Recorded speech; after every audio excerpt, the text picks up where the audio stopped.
Saya posting lah di Instagram.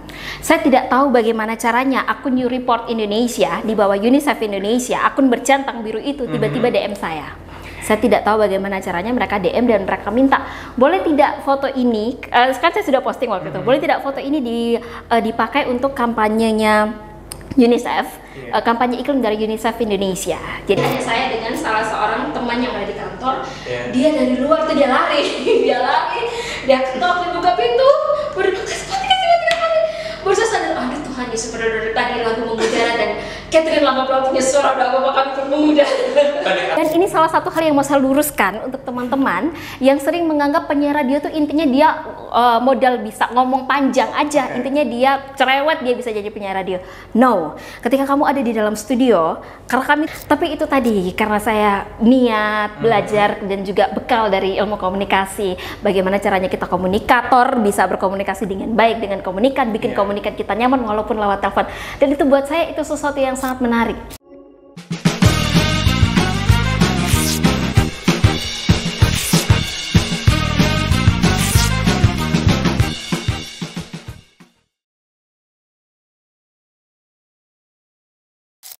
Halo teman Kobus, welcome back to Kobus Podcast. Komunikasi buka suara, dari sini kamu buka suara.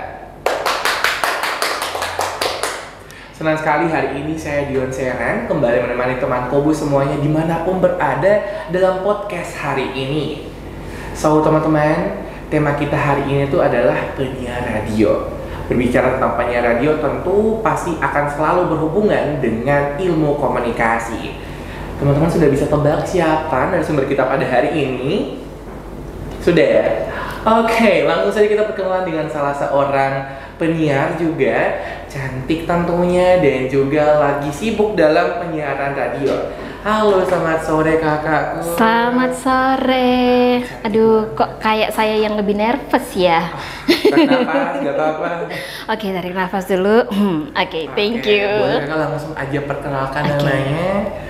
Namanya aja. Namanya aja kasih bukan. Oke, kirain namanya doang. Nanti kan takutnya tidak bisa memuaskan rasa penasarannya teman Kobus kan. Ya, silahkan kakak. Halo teman Kobus, perkenalkan nama saya Catherine Lama Blawa. Saya penyiar radio Trilolog Suara Verbum 101,1 MHz. Semoga teman-teman Kobus juga sudah selalu dengarkan radio Trilolog. Dan saya bekerja di radio Trilolog ini sejak 12 September 2023. Jadi baru 1,5 tahun. Dan puji Tuhan, selain bekerja di radio Trilolog, saya ada privat les bahasa Inggris juga, siapa tahu ada di antara teman-teman Kobus yang mau bergabung. Lalu kemudian apalagi, saya berasal dari Adonara, Flores Timur, dan saya lulusan dari program studi ilmu komunikasi juga dari Universitas Nusa Cendana atau Undana, khususnya konsentrasi jurnalistik angkatan tahun 2016. Mungkin sampai di situ dulu ya. Kalau yang lebih penasaran lagi nanti follow IG saya @Catherine_Lama_Blawa. Wow, anak ilmu komunikasi. Yes, ilmu komunikasi. Jadi penyiar. Aura-auranya komunikasi kan? Sangat terpampang nyata tentunya. Seperti aura kamu juga terpampang sebagai anak komunikasi. Biasanya begitu anak komunikasi, kalau dari radio 10 km tuh auranya udah kelihatan. Langsung aroma-aroma tubuhnya tuh langsung ketahuan. Kakak pernah satu frame sama Nicholas Saputra ya? Aduh, kenapa langsung dibocorin di sini? Tolong ceritakan, penasaran banget teman-teman. Oke. Penasaran. Iya, jadi waktu itu ceritanya tahun 2020 waktu itu saya iseng-iseng waktu libur kuliah kan, iseng-iseng sama adik saya foto mengenakan kuatak itu kain sarung tenun untuk perempuan Adonara. Ya, waktu itu kami foto di sebelah rumah nih. Lalu saya menjunjung kalau orang lama lerah menyebutnya itu sebagai kara. Kara itu wadah dari daun lontar yang umumnya dipakai untuk wadah tempat-tempat untuk menyimpan makanan begitu. Jadi waktu saya posting lah di Instagram, saya tidak tahu bagaimana caranya akun New Report Indonesia di bawah UNICEF Indonesia, akun bercantang biru itu tiba-tiba DM saya. Saya tidak tahu bagaimana caranya, mereka DM dan mereka minta, boleh tidak foto ini, sekarang saya sudah posting waktu itu, boleh tidak foto ini dipakai untuk kampanyenya UNICEF, kampanye iklim dari UNICEF Indonesia. Jadi saya bilang, oh boleh, terima kasih sebelumnya. Jadi waktu itu mereka mengirimkan saya consent form, jadi sudah tanda tangan apa semua, saya kira selesai sampai di situ. Intinya walaupun wajah yang sore ini terpampang di sini, itu sudah pernah ada di UNICEF untuk dipakai untuk kampanye tadi itu. Nah tapi waktu itu saya tidak berpikiran bahwa foto itu akan mengantarkan saya ke pertemuan dengan si Nicholas Saputra ini tadi. Karena setelah sekitar seminggu, 2 minggu setelah itu kemudian saya dihubungi lagi oleh pihak UNICEF Indonesia untuk jadi salah satu pembicara di Hari Anak Sedunia tanggal 20 November 2020. Yang waktu itu keynote speakernya adalah Nicholas Saputra. Jadi waktu itu kami ada beberapa anak muda dari seluruh Indonesia. Dan kamu tahu apa? Oh my god. Nicholas Saputra ini dia sesi bicaranya pas setelah saya. Dan walaupun dia tidak mengingat nama saya, tapi dia mengingat saya berasal dari mana. Karena dia langsung sebut, waktu itu kan kita membahas tentang bagaimana masyarakat, saya membahas tentang bagaimana masyarakat Adonara mengkolaborasikan kearifan lokal yang ada sebagai upaya untuk mengatasi persoalan iklim. Sesederhana menggunakan wadah tadi itu sebagai alternatif penggunaan plastik dalam kehidupan sehari-hari. Jadi ini kakak Nicholas Saputra dia bilang begini, seperti tadi disampaikan oleh adik kita dari Adonara. Wow, Tuhan Yesus itu kan. Aduh. Dan itu akan selalu menjadi momentum yang tak terlupakan buat saya. Walaupun barangkali beliau belum pernah sampai ke Adonara, tapi setidaknya beliau sudah pernah tahu Adonara itu di mana. Dan kalau teman-teman mau nonton video lengkapnya ada di YouTube-nya UNICEF Indonesia, Hari Anak Sedunia tanggal 20 November 2020. Seperti itulah ceritanya. Oh my god, narasumber kita pada hari ini keren sekali. Kamu juga keren. Kita semua keren dengan cara kita masing-masing. Jangan lupa. Ya, terima kasih kata-kata penguatannya keren sekali. Oke Kak, tadi sudah saya mention pekerjaan kakak itu adalah sebagai seorang penyiar radio. Yes. Oke, apa yang membuat seorang Kak Catherine tertarik menjadi penyiar radio, terutama dengan latar belakang sebagai lulusan anak ilmu komunikasi? Ilmu komunikasi, wow.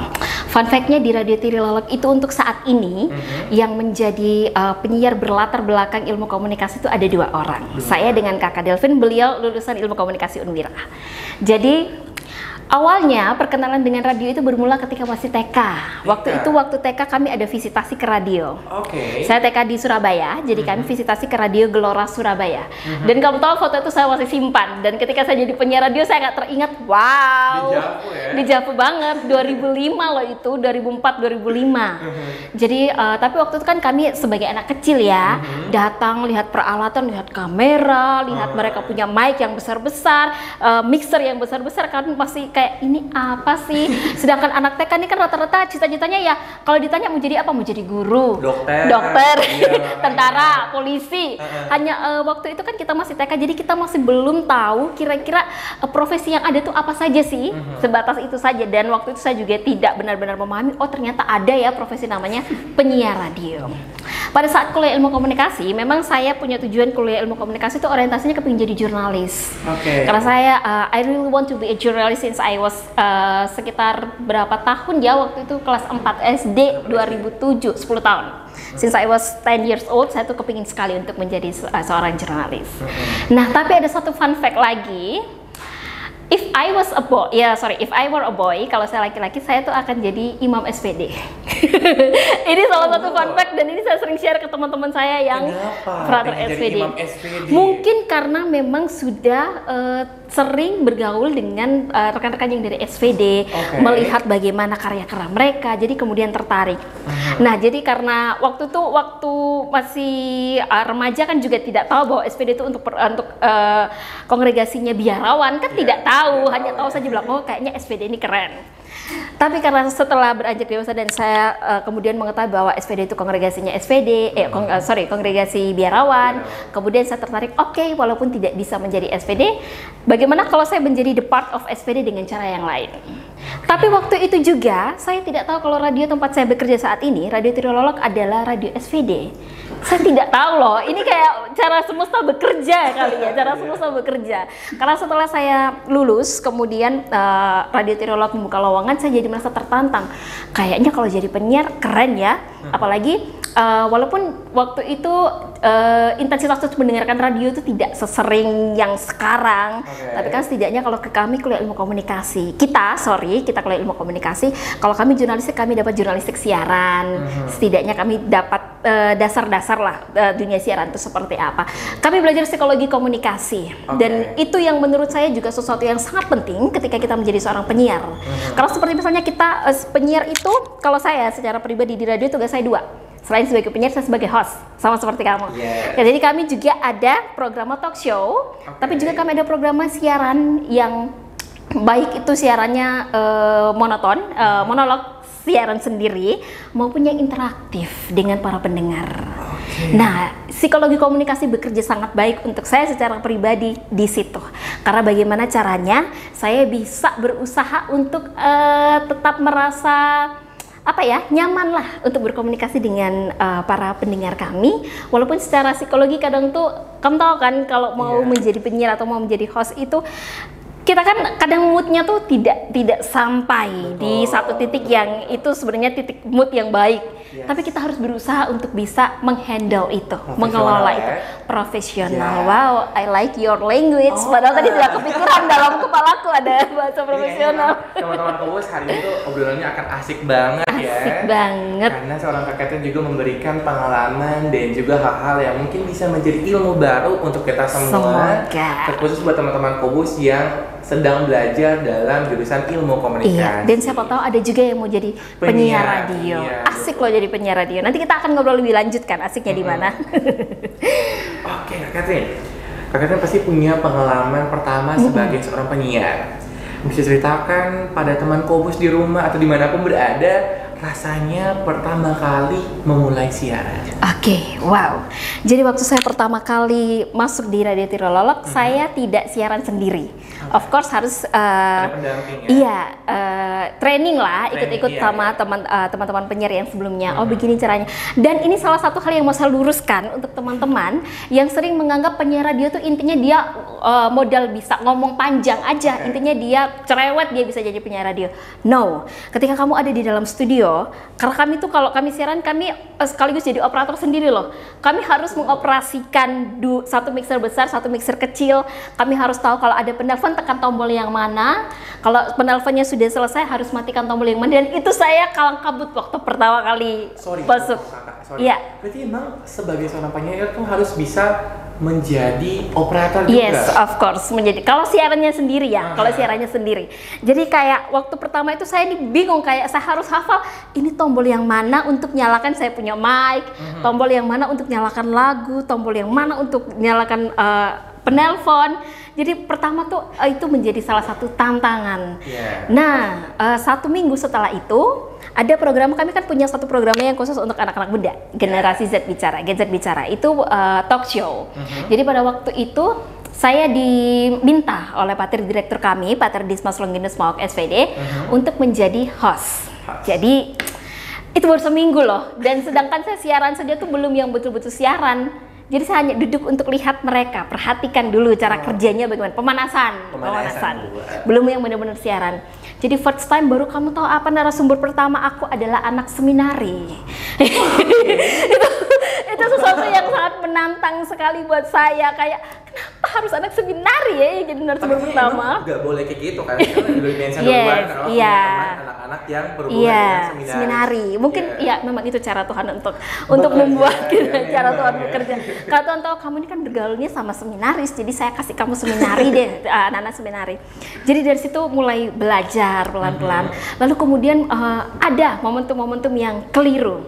Contoh ya, saya tuh lupa kasih mati tombol untuk mic yang saya punya. Jadi setelah saya sudah kasih naik lagu, sudah putar lagu, saya lupa kasih mati tombol dan saya lagi doa Bapa kami. Lagi doa Bapa kami, jadi bocor kan di udara, terdengar di udara. Nah, waktu itu hari itu shift. Jadi hanya saya dengan salah seorang teman yang ada di kantor. Dia dari luar tuh dia lari, dia ketok, dia buka pintu, baru bilang kasih mati. Baru saya sadar, aduh Tuhan Yesus, dari tadi lagu mengudara dan Catherine lama-lama punya suara doa Bapa kami pun mengudara. Panic attack waktu itu ya? Iya, sangat-sangat panic attack. Untungnya doa ya, untungnya doa. Kalau yang lain-lain, aduh berbahaya itu kan. Untungnya doa. Terus salah satu tantangan juga untuk saya secara pribadi ketika mulai siaran adalah saya bukan tipe orang yang suka telepon. Lebih baik saya tuh prefer teks daripada call. Tapi kami kalau jadi penyiar itu kami kan harus ngobrol sama para pendengar kami. Mereka telepon dan itu bukan hanya sekedar telepon untuk halo kakak, saya mau kirim salam untuk ini. No, we have to ask keadaan mereka, Kadang tuh kami tanya cuaca di sana bagaimana, apalagi kalau lagi musim-musim panen nih. Aduh kakak dong di situ panen jagung kok, ketompi ya.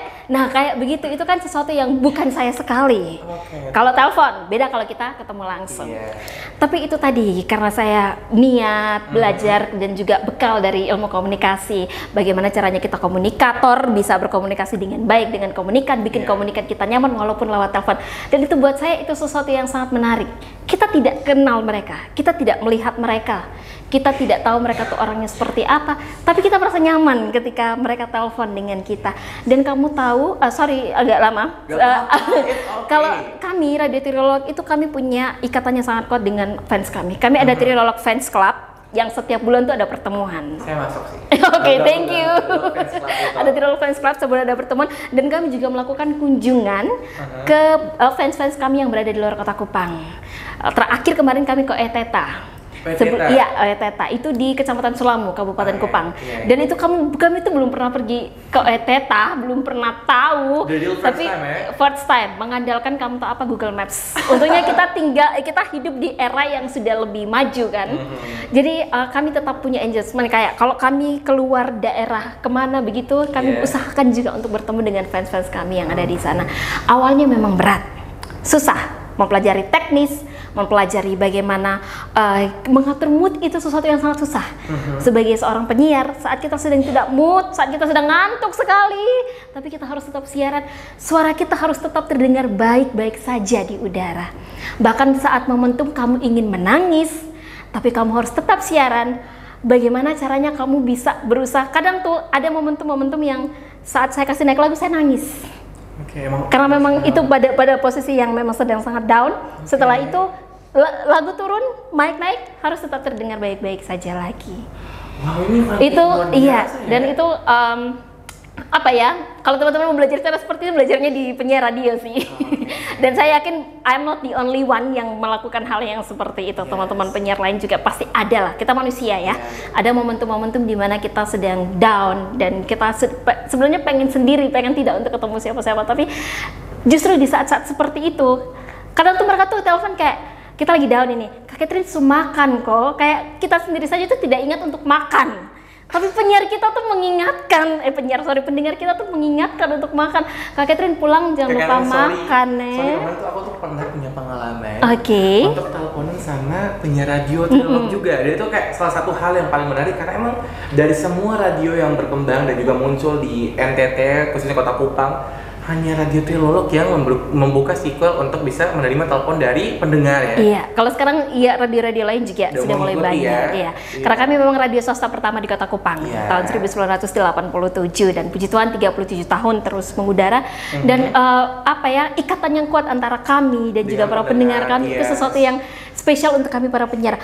Terus misalkan ulang tahun ya. Baik, kadang kami penyiar ulang tahun, fans datang ke radio bawain kue, hadiah. Dan yang lebih unik lagi, kalau baru-baru ada fans kami di luar negeri, Singapura. Dia yang ulang tahun, dia beli kue untuk kami yang ada di Kupang, yang di radio, untuk bagi-bagi kami di radio. Kalau ada fans yang ulang tahun pun mereka datang bagi kue ke kami. Jadi kayak itu sesuatu yang luar biasa. Yang saya dapatkan itu dari radio loh. Padahal kita tahu komunikasi massa itu komunikannya anonim. Kalau kita belajar secara teori, komunikannya anonim, heterogen, kita tidak tahu mereka siapa. Tapi Radio Trilolog punya bonding yang sangat kuat dengan para pendengarnya. Berarti emang the real semua dirayakan bersama dengan Radio Trilolog. Dan selama saya di Radio Trilolog juga saya belajar bertumbuh bersama diri sendiri. Itu saya rasakan sekali di Radio Trilolog, dan juga bisa beradaptasi dengan orang lain. Karena saya bukan tipe orang yang suka sekali berada di keramaian. Bahkan saya lebih memilih, kalau misalnya hari Minggu, saya lebih memilih untuk bisa di Soferdi yang saya rasa lebih tidak terlalu ramai dibandingkan dengan Paroki Assumpta, karena saya lebih dekat dengan Paroki Assumpta nih. Walaupun sekarang sudah belajar, tidak apa-apa, saya harus bisa di Assumpta nih. Oke, sudah lewat di mana ini? Kita sudah lewat banyak jalan nih. So, memang pengalaman sangat luar biasa tentunya kakak. Tapi memang kita kembali lagi sebagai alumni ilmu komunikasi. Bagaimana nih pendidikan ilmu komunikasi membantu profesi dalam penyiaran? Oke, pertama kali waktu saya mau masuk jurusan ilmu komunikasi, waktu itu kan saya hanya dalam pikiran, oh kalau kita mau jadi wartawan, kita kuliah ilmu komunikasi. Saya tidak tahu di komunikasi itu ada PR, saya juga tidak tahu kalau di kami di Undana dulu ada namanya KAB, Komunikasi Antar Budaya. Iya, intinya bukan hanya belajar untuk menjadi wartawan gitu kan. Tapi kan pada waktu itu saya yang saya tahu, oh kalau kita mau masuk kita mau jadi jurnalis ya masuk komunikasi. Lalu kemudian saat pertama masuk, lalu kemudian belajar banyak hal karena ilmu komunikasi itu, aduh, sesuatu yang gimana ya. Bahkan ilmu komunikasi itu saya bener-bener mengalami proses yang betul-betul belajar adalah saat saya masuk semester 1, saya jadi bisa membedakan mana mahasiswa semester 1, 3, 5, 7 hanya dari pakaian. Itu kekuatannya ilmu komunikasi. Oke, semester 7 dan semester 9 mereka ke kampus akan pakai baju kaos. Dan itu semester 1, 3, 5 tidak akan ke kampus pakai baju kaos. Dulu ya, waktu zamannya kami. Entah kalau sekarang ya. Ya, kalau sekarang kami tuh bisa membedakan mana milenial, mana Gen Z dari pakaian. Yes. Dan kalau saya secara pribadi, karena saya orang Flores Timur, saya bisa membedakan Muslim pesisir dengan Muslim yang non pesisir. Kami Flores Timur dari pakaian mereka. Itu saya belajarkan dari ilmu komunikasi. Kita kan belajar semiotika. Ilmu komunikasi kan ada 7 tradisi ya. Kita belajar semiotika. Dan karena skripsi saya bahas tentang semiotika, waktu itu saya benar-benar waktu kerja skripsi itu benar-benar saya habis-habisan lah. Skripsi saya waktu itu bahas tentang film India. Kamu tahu, I try to find an Indian on social media just untuk memverifikasikan, karena saya punya skripsi itu semiotika Roland Barthes, itu semiotika kritis. Jadi saya harus verify ideologi yang saya pakai di saya punya skripsi dengan situasi real yang ada di India. So I find an Indian on social media untuk verifikasi itu. Itu salah satu contoh yang betul-betul saya belajar. Saya tidak pernah menyesal untuk belajar ilmu komunikasi karena itu. Saya jadi tahu misalnya saya mau ketemu seseorang, saya jadi belajar untuk kita harus cari tahu preferensi orang ini apa. Kita harus tahu orang ini misalnya dia suka baju warna apa ya, supaya kalau saya ketemu dia saya pakai warna baju yang dia suka, kayaknya itu akan lebih menarik deh untuk dia akan lebih cepat luluh begitu. Terus belajar ilmu komunikasi juga sangat bermanfaat untuk seorang penyiar. Misal tadi saya bilang psikologi komunikasi, jurnalistik siaran. Apalagi kalau berita radio itu beda dengan berita media cetak, media online. Of course, berita yang kita baca itu beda dengan berita yang orang dengar. Nah, tugas kami sebagai penyiar, misalnya kami diberikan pengumuman untuk kami bacakan di radio. Kami harus bagaimana caranya membuat bahasa tulisan tadi berubah menjadi bahasa tutur, bahasa lisan yang saat orang dengar mereka ngerti. Dan puji Tuhan itu saya dapatkan dari ilmu komunikasi. Belajar public speaking juga, belajar jurnalis. Karena kami dulu tuh ada tugas waktu UAS tuh jurnalistik siaran, bikin konten siaran. Jadi dari situ ya walaupun sekali, tapi kan setidaknya prosesnya untuk mendapatkan itu yang kami dapatkan. Kami tahu cara untuk mewawancarai orang tuh seperti apa. Kami tahu cara untuk bagaimana caranya bikin sesederhana bagaimana caranya kita bikin janji dengan si calon narasumber nih. Itu barangkali mungkin orang pikir kita tidak perlu belajar ilmu komunikasi untuk belajar itu. Tapi kalau kalian belajar ilmu komunikasi, kalian akan merasa it's easier kalau kalian belajar ilmu komunikasi karena sudah tahu sudah ada basicnya kan, sudah tahu rahasianya. Dan yang saya paling suka tuh dari ilmu komunikasi itu semiotika. Dari semua yang ada di semiotika, di komunikasi, saya sangat suka dengan semiotika. Saya sangat suka kenapa orang ini harus ini, dan beberapa mahasiswa komunikasi Unwira yang bertanya semiotika saya bantu kemarin karena memang saya suka sekali untuk wah keren ya, kenapa sih orang ini harus kayak gini, why you have to wear baju warna hitam hari ini, kenapa kayaknya kita tidak janjian ya, tidak janjian tapi kebetulan banget ya, tidak janjian tapi kayaknya ya itulah chemistry udah muncul ya, berkanda kembali chemistry, biasa anak komunikasi chemistry-nya kuat kan, jadilah inilah yang terjadi di antara kita berdua. Pengalaman yang sangat amat baik tentunya dari Kak Catherine, bahwa jurusan ilmu komunikasi itu sangat membantu Kak Catherine untuk bisa belajar dan juga membuat salah satu gebrakan baru sebagai seorang penyiar radio. Jadi untuk teman-teman yang sekarang lagi belajar ilmu komunikasi, jangan bosan dan kalau ilmu komunikasi sekarang tuh semakin berkembang. Betul. Iya. semakin berkembang, semakin banyak bidang dalam ilmu komunikasi yang bisa diteliti. Jadi saya tuh sering ngobrol sama teman-teman yang mahasiswa, kenapa sih kamu tidak ambil penelitian misalnya vision statementnya anak-anak Gen Z sekarang, dari sisi semiotika vision statement mereka, kenapa kamu tidak ambil penelitian tentang itu? Kenapa kalian tidak, maksudnya sekarang tuh komunikasi itu sudah sangat luas, sudah tidak sesederhana tulis berita, tidak sesederhana kamu menjadi humas untuk menghubungkan satu lembaga dengan lembaga lain. Banyak sekali. Bahkan kita sekarang sudah bisa misalnya bagaimana humas memanfaatkan media sosial sebagai media untuk humas, kan bisa kan ya, banyak sekali. Jadi semoga itu nanti teman-teman, dan ini juga salah satu kreativitas yang sudah dibangun oleh teman-teman ilmu komunikasi Unwira, yang semoga nanti juga kedepannya bisa terus berkembang, dan semoga nanti kolaborasi dengan Radio Tirilolok juga ya, jangan lupa, amin. Wow, kakak ya. Aku juga wow. Saya tidak berhenti untuk terus mendengarkan Kak Catherine berbicara, karena emang sebagus itu dan juga sebermanfaat itu informasi yang Kak Catherine berikan kepada kita semua. Saya sebagai salah seorang mahasiswa baru ilmu komunikasi aja takjub ya dengan senior ilmu komunikasi kita. Wih, senior. Iya, sebenarnya senior. Tapi bukan ya? suhu ya, bukan suhu. jangan suhu. Masih banyak suhu yang lain. Oke. Termasuk yang di depan kita saat ini. Kakak, saya punya pertanyaan menarik, tapi juga menantang nih. Wow, saya perlu siapkan mental dulu. Kita perlu break dulu mungkin? Enggak, lanjut. Oke. Oke, apakah pertanyaan itu? So, kakak, di tengah perkembangan podcast dan juga platform digital lainnya, bagaimana posisi radio saat ini? Apakah radio tempat kakak bekerja juga melakukan konvergensi dengan media lain atau bagaimana? Oke, thank you. Jadi ini bukan pertanyaan pertama ketika banyak orang yang tanya, emangnya masih ada ya yang dengar radio? Memangnya masih banyak yang dengar radio? Dan salah satu mahasiswa ilmu komunikasi Unwira yang besok akan diwisuda, kemarin itu dia melakukan penelitian di Radio Tirilolok tentang ini, konvergensi media. Dia melakukan penelitian di Radio Tirilolok tentang konvergensi media. Puji Tuhan, Radio Tirilolok tentu saja harus beradaptasi. Saya selalu mengingat pesan dari Pater Direktur kami, Pater Dismas Longinus Mauk SPD, beliau berpesan, kita tidak sedang bersaing dengan radio lain. Tidak. Semua media di Kota Kupang berkolaborasi untuk membangun Kota Kupang. Tapi tugas kita adalah menunjukkan kekasan kita untuk membuat orang-orang jatuh cinta pada Radio Tirilolok. Puji Tuhan, 37 tahun kami terus menunjukkan lokalitasnya NTT. Kamu boleh carilah di referensi. Kami Radio Tirilolok itu selalu memberikan berita-berita terupdate apa yang terjadi di NTT. Kakak, saya punya pertanyaan menarik tapi agak menantang nih. Aduh, kayaknya saya harus mempersiapkan diri untuk menjawab pertanyaan yang satu ini. Oke. Iya, jangan sampai rontok semua rambutku karena pertanyaan ini ya. Oke, kakak. Di tengah perkembangan podcast dan platform digital lainnya, bagaimana posisi radio saat ini? Apakah radio tempat kakak bekerja juga melakukan konvergensi dengan media lain atau bagaimana? Oke, thank you. Ini sesuatu yang menarik karena beberapa waktu lalu ada salah seorang mahasiswa ilmu komunikasi Unwira yang juga melakukan penelitian ini di Radio Tirilolok. Dia melihat bagaimana Radio Tirilolok melakukan konvergensi media.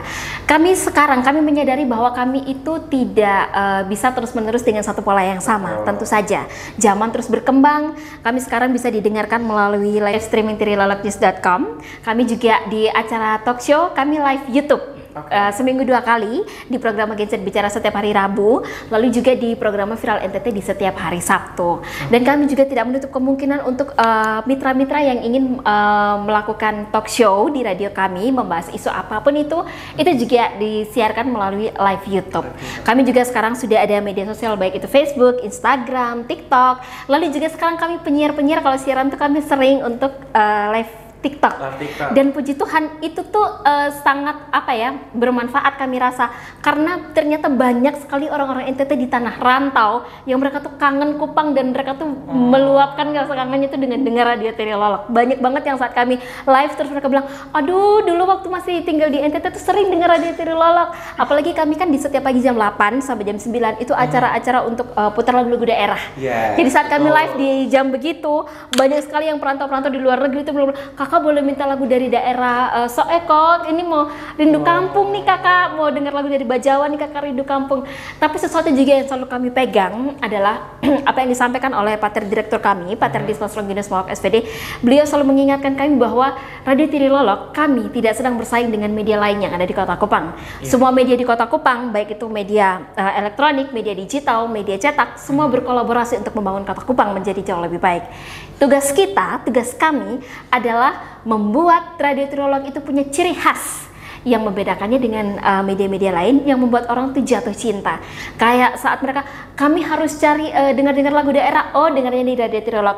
Kami harus mengembangkan, kami kan punya acara karaoke nih. Kami harus mengembangkan bakat untuk bernyanyi, oh nyanyinya di Radio Trilolog. Dan Radio Trilolog tuh juga ada karaoke untuk lagu-lagu daerah. Itu hanya ada di Radio Trilolog. Jadi kalau untuk konvergensi, puji Tuhan kami sudah melakukan itu. Kami juga terus berusaha untuk supaya kedepannya tidak berhenti sampai di situ. Dan Trilolog memang saat ini sudah melakukan itu, konvergensi media, dan kami berharap bahwa akan terus mengikuti perkembangan zaman yang ada. Karena 37 tahun itu bukan usia yang muda, bukan usia yang singkat. Dan kami berharap bahwa tidak berhenti di 37 tahun. Siapa tahu beberapa belas tahun yang akan datang kita akan sama-sama merayakan pesta emas dari Radio Trilolog. Amin. Amin ya. Tapi memang Radio Trilolog itu adalah salah satu hal dan juga mungkin salah satu media radio yang sangat apa ya, punya pengaruh besar buat saya sebagai Gen Z yang tumbuh dan berkembang, sebagai salah seorang pendengar yang disuruh oleh orang tua untuk mendengarkan radio dari kecil ya. Yes. Dan memang secinta itu kita sebagai pendengar dengan Radio Trilolog.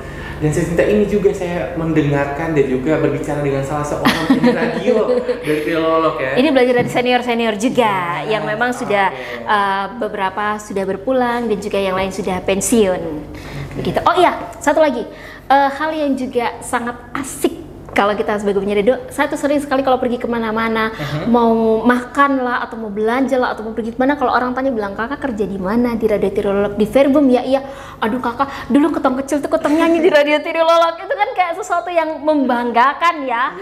Karena puji Tuhan Radio Trilolog itu memang radio yang memang menyediakan segmen, kami tuh memperhatikan segmentasi pendengar semuanya. Kami punya program untuk anak-anak, kami punya program untuk Gen Z, kami punya program untuk orang tua.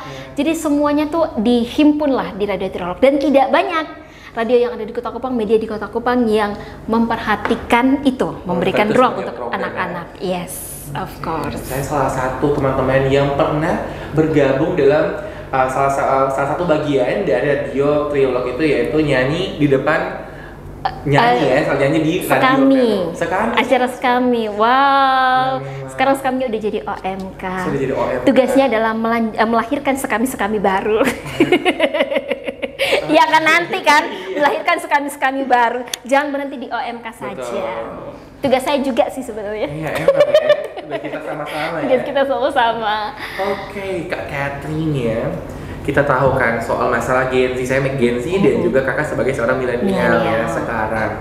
Bagaimana cara kakak menarik pendengar dari kalangan milenial seperti kakak dan juga Gen Z seperti saya? Oke, puji Tuhan Radio Trilolog itu punya program talk show yang seperti tadi saya sebutkan, Gen Z Bicara, setiap hari Rabu jam 4 sampai dengan jam 5 sore.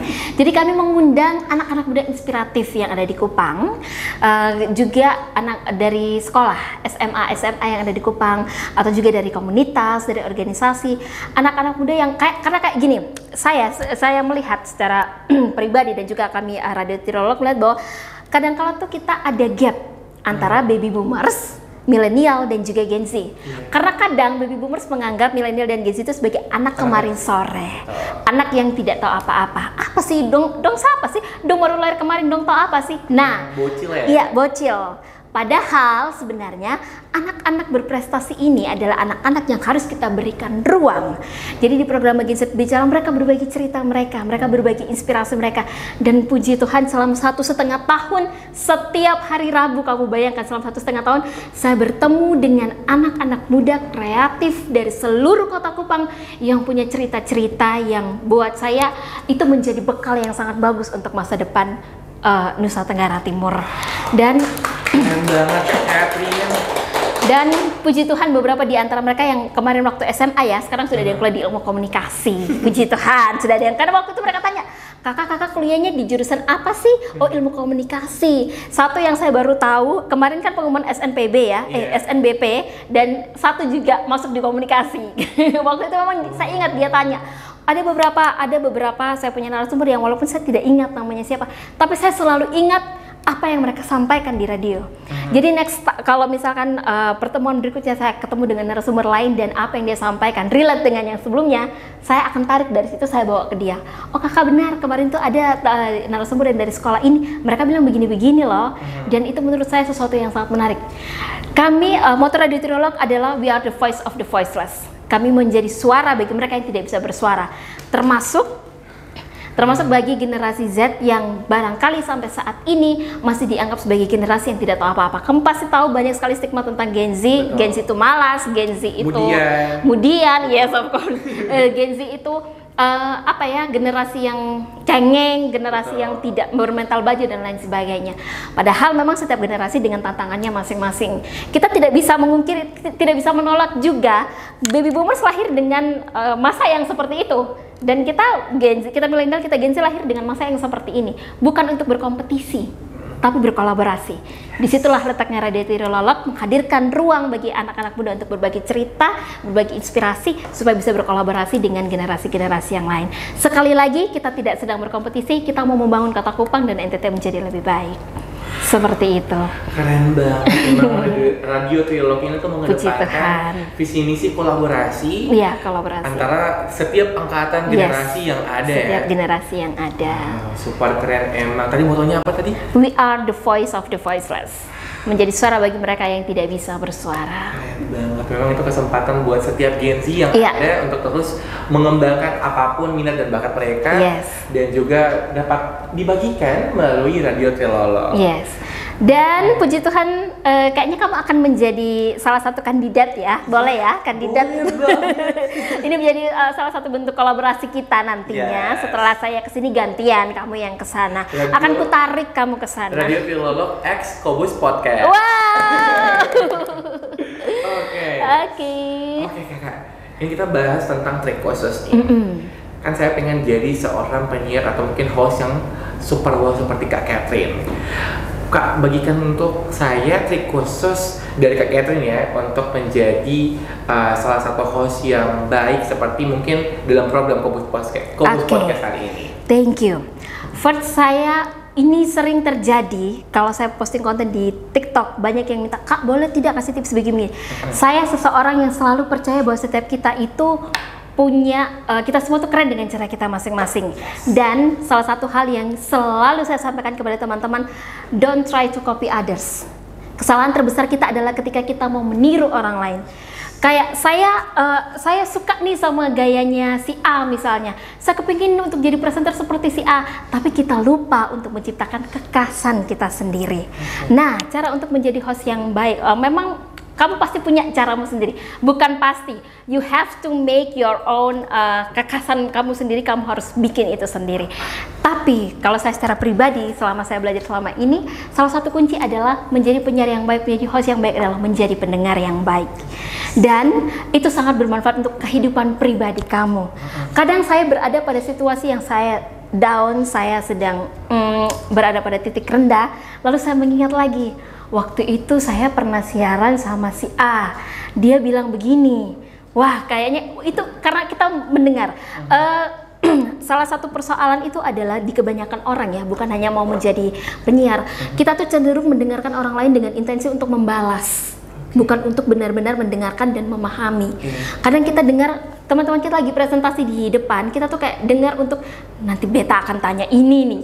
Iya, sesuatu beta harus tanya. Padahal sebenarnya kita mendengar itu intensinya adalah menangkap apa yang disampaikan, memahami itu. Dan Paus Fransiskus bilang apa? Kita harus dengarkan dengan telinga hati. Dengarkan dengan telinga hati. Lalu kemudian kalau kita mau menjadi apa saja, bukan cuma menjadi penyiar atau menjadi host, gunakan cara belajar yang nyaman, yang sesuai dengan cara kita. Jangan paksa untuk gunakan cara belajarnya orang lain. Kalau misalnya kamu lebih nyaman untuk belajar di depan cermin, pakai. Kalau saya tidak nyaman untuk belajar di depan cermin, dan saya tidak memaksa, walaupun banyak orang biasanya selalu pakai itu ya. Banyak orang di berbagai seminar public speaking, workshop public speaking, itu mereka selalu bilang, untuk menjadi public speaker yang baik kita harus belajar bicara di depan cermin. Tapi saya bukan orang yang suka melakukan itu dan saya tidak melakukan itu. So find your own way. Temukan sendiri caramu, jangan copy orang lain, tapi itu tadi menjadi pendengar yang baik dan kamu harus berusaha untuk menunjukkan ini loh saya, supaya saat orang dengar kamu, orang langsung tahu, oh ini Dion. Orang tidak akan berpikir dua kali untuk pikir ini siapa ya? Ini Dion, tapi kok kayaknya Dion kok sama kayak Kak Rian nih, Dion kok sama kayak ini. Jadi orang masih akan kayak belum menemukan kamu tuh uniknya di mana. So you have to make your own uniqueness. Kalau menurut saya seperti itu. Berarti temukan caramu sendiri. Iya, temukan caramu sendiri. Love myself. Iya, itu sesuatu yang sangat penting. Yes, dan berikan memang keunikan kita tuh harus dipancarkan dari diri kita sendiri. Iya, dari diri kamu sendiri. Itu tadi. Yang penting, yang utama adalah jangan pernah coba untuk jadi bla bla bla kedua. Yes. Karena kayak banyak orang yang kayak saya mau jadi si A kedua, saya mau jadi misalnya kayak ada orang yang sangat adore Najwa Shihab misalnya, saya mau jadi the next Najwa Shihab. No, jadilah saya mau jadi Dion Seran. Jangan pernah menjadi orang lain, walaupun kamu menjadikan dia sebagai role model kamu. Betul, Begitu kalau menurut saya. Inspirasi kita ya, inspirasi boleh, tapi jangan kemudian membuat keunikan kamu hilang karena kamu terlalu adore sama dia. Kalau play sama dia gak boleh. Yes, jangan.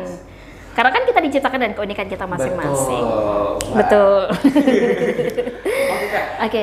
Kita boleh nggak berandai-andai atau mungkin membuat suatu proyeksi beberapa tahun ke depan ya. Menurut Kak Catherine nih, sebagai penyiar radio, bagaimana masa depan radio dalam 5 hingga 10 tahun ke depan? Oke, puji Tuhan, 5 hingga 10 tahun ke depan.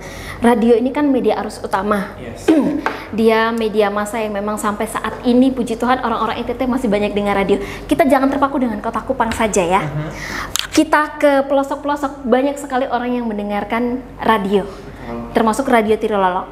Saya sering kali kalau jalan-jalan di ganggang itu, di Kota Kupang ya, di ganggang itu kayak tiba-tiba dengar suara, ini Radio Tirilolok, ini Radio Tirilolok, itu di kota, apalagi yang ada di NTT lain. Kita tidak bisa mengingkari, kita tidak bisa menyangkal bahwa radio masih menjadi media yang sangat digemari oleh orang-orang yang ada di NTT. Dan kita tentu berharap bahwa sebagai media arus utama, radio boleh terus eksis. Karena kalau radio kan beda sama TV. Kalau TV misalnya kita mau nonton kan kita harus tetap duduk di depan TV, acara 2 jam ya sudah kita duduk 2 jam. Tapi radio sambil kamu masak, sambil kamu nyetir, sambil kamu mandi, gak ada ngaruh ya. Kamu tetap bisa dengar radio dan kamu tetap bisa dapat informasi begitu dari radio. Jadi itu yang pertama, dan semoga lebih banyak lagi yang tertarik untuk dengar radio. Dan satu lagi, banyak Gen Z yang menganggap kalau kita dengar radio berarti kita udik. No, mendengarkan radio itu tidak kemudian menjadi parameter kamu kuno atau tidak hanya karena kamu dengar radio. Parameter apaan tuh? Masa parameternya dengar radio berarti dia kuno? Dan perlu dicatat juga, radio itu melewati masa yang sangat panjang. Kemerdekaan Indonesia dulu merdeka tuh orang-orang tahu dari mana? Radio. Yes, Indonesia pertama merdeka. Orang-orang di pelosok tahu kalau Presiden Soekarno dan Bung Hatta sudah memproklamasikan kemerdekaan di Jakarta, mereka tahu dari radio. Dan tentu saja saya punya mama cerita dulu zamannya mereka tuh, kalau sekarang kan kayak seleksi penerimaan mahasiswa baru, kita dengarkannya kan langsung buka website di akun kita masing-masing. Dulu tuh diumumkan di radio. Jadi kayak bener-bener radio tuh menemani begitu banyak orang, termasuk tadi kamu sudah bilang kamu bertumbuh bersama radio.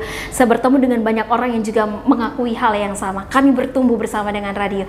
Dan tentu saja karena kita sudah merasakan kita bertumbuh dengan baik bersama radio, maka semoga generasi-generasi selanjutnya, sekami-sekami yang akan lahir dari kita nantinya, itu juga boleh bertumbuh bersama dengan radio. Dan satu lagi, kami Radio Katolik. Sebagai Radio Katolik satu-satunya, bukan di Nusa Tenggara Timur, Radio Katolik satu-satunya di Keuskupan Agung Kupang. Karena di NTT SPD punya dua radio Katolik, satu ada di Manggarai, Keuskupan Ruteng juga punya radio Katolik sendiri, dan puji Tuhan Radio Katolik juga tergabung dalam komunitas Radio Katolik Indonesia. Radio Tirilolok tergabung dalam komunitas Radio Katolik Indonesia. Jadi kami memang semua punya semangat yang sama untuk melakukan evangelisasi lewat radio. Seperti itu. Oke, wow. Karena memang semoga saja ya radio ini tidak akan terlewat oleh zaman, terus dan memang kita berharap pasti untuk sekarang masih banyak orang yang mendengarkan radio. Masih banyak. Di mobil juga mereka mendengarkan, dari kegiatan lainnya yang selalu mereka menyempatkan waktu untuk mendengarkan radio. sebagai pendengar radio nih, saya tuh sangat senang karena memang berbagi informasi bersama dengan Kak Catherine. Saya juga senang berbagi informasi di sini. Oke, Kak Catherine, senang sekali karena memang teman-teman Kobus hari ini bisa dapat banyak cerita menarik dari seorang penyiar radio yang sangat amat keren di Radio Trilolog Kupang. Yes. Betul. Untuk terakhir nih, apakah Sudah terakhir ya? Terakhir. Cepet banget ya.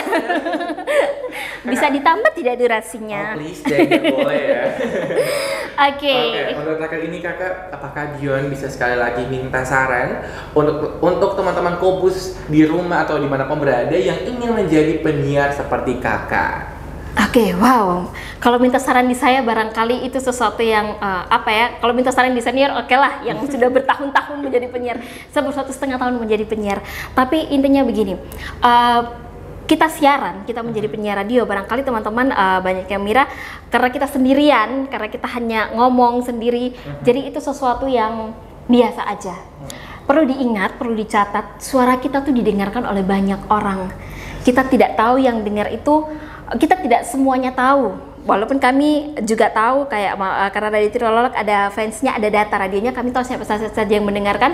Tapi pendengar-pendengar lain yang belum termasuk dalam data itu, kita tidak tahu siapa saja yang dengar radio kita. Kita tidak tahu apakah suara kita itu bisa membuat mereka yang sebelumnya maybe merasa sedih ketika dengar suara kita, ketika dengar acara kita, mereka merasa senang. Mereka menjadikan Radio Trilolog, radio itu bukan hanya media hiburan. Radio adalah media informasi, radio adalah media edukasi. Radio Trilolog setiap Sabtu tuh kami punya program Viral NTT. Kami mengangkat isu-isu yang sedang sangat hangat diperbincangkan di NTT. Pernah sekali membahas tentang stunting. Kamu tahu bidan-bidan desa di pelosok-pelosok yang bahkan nama desanya saja tuh kami tidak pernah dengar. Mereka telepon ke radio untuk ngobrol langsung dengan narasumber kami. Bapak, kami di desa ini selama ini intervensi stunting yang dilakukan seperti ini. Mereka langsung ngobrol dengan narasumber. Dan itu sesuatu yang sangat ajaib untuk saya secara pribadi, itu momentum ajaib.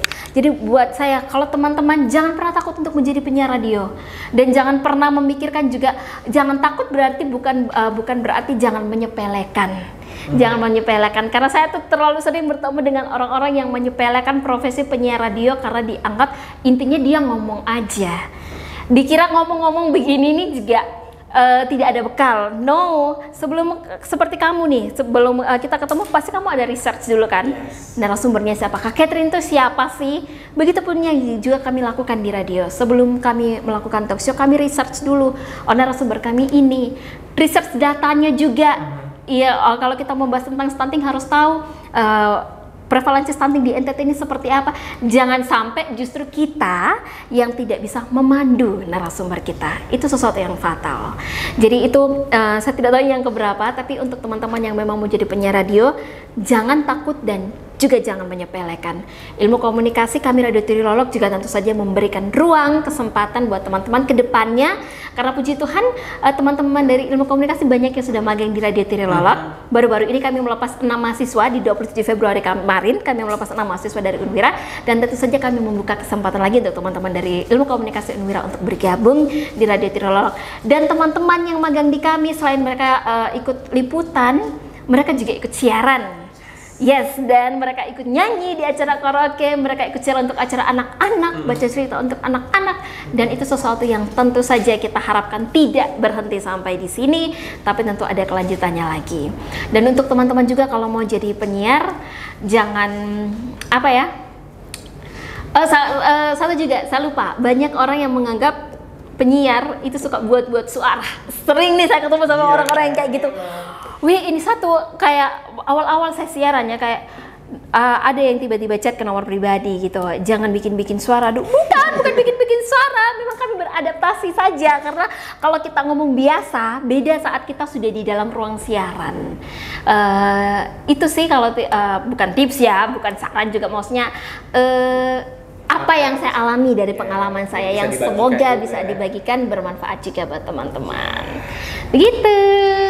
Ya, Kakak Catherine, terima kasih banyak. Terima kasih banyak juga. Sudah datang undangan adik-adikmu mahasiswa ilmu komunikasi Yes, Unwira. walaupun kurang ya waktunya. Kurang banget Kalau untuk bisa bicara. lain kali tuh 2 jam gitu. 2 jam, baik. Itu langsung bikin apa tuh ya? Enggak lah, kita langsung kuliah umum aja, gimana ya? Langsung seminar gitu ya? Iya, boleh kan kapan-kapan kuliah umum bersama penyiar radio Tirolog. Maksudnya jangan saya, senior-senior saya yang memang sudah lebih Baik. berpengalaman. Kakak doakan kami ya, semoga bisa menjadi seperti kakak. Oh, jangan menjadi seperti saya, menjadi kalian. Menjadi kita ya? Yes, yang kalau menjadi penyiar radio, menjadi kamu yang hebat dengan caramu. Jangan jadi seperti saya, oke? Berarti harus menjadi diri kita, Yes. menjadi orang yang sangat amat baik, menjadi salah satu hal, Versi terbaik dari diri kita sendiri. Menjadi versi terbaik dari diri kita sendiri ya, Kak Menjadi Kat. hebat dengan cara kita sendiri. Yes. So teman Kobus, demikian episode Kobus Podcast hari ini. Saya Dion Seran dan juga teman-teman di belakang layar pamit undur diri. Sampai jumpa di episode Kobus Podcast lainnya. Dadah. Dah, teman-teman.